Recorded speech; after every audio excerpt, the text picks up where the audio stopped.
Сәлем достар, сіздермен бірге мен Назым. Бүгін осындай өте дәмді дүмлема жасап үйренетін боламыз.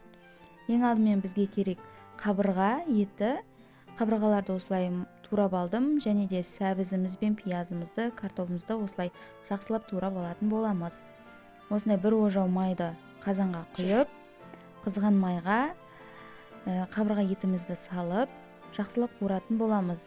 Менде жылқының еті. Енді осылай пиязымызды салып, қызарғанша қуырамыз. Және де сәбізіміз бен картопымызды бірге осылай қосып, жақсылап қуырып аламыз.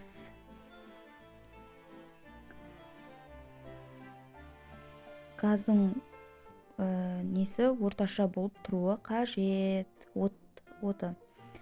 Осылай бір қасық томат пастасын саламыз, яғни қызарту үшін. Тұзын дәміне қарай саламыз, және де бұрышымызды салатын боламыз. Тұзды дәміне қарай саласыздар.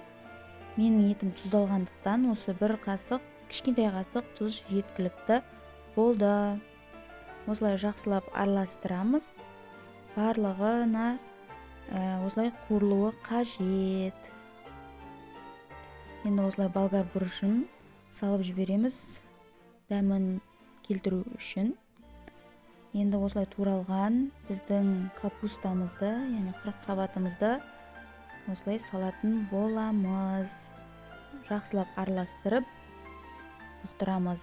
30-40 минутта тамағымыз өте дәмді болып піседі.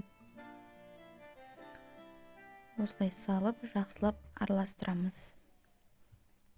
Бір кесе су жеткілікті. Мен бұқтыруға бір кесе су пайдаландым. Мінекей осылай жақсылап араластырамыз. Сіздерге қалай болып тұрған барлығын көрсетіп жатырмын. Мінекей суын құямыз, бұқтырамыз. Мінекей біздің дүмлемамыз дайын. Ас болсын.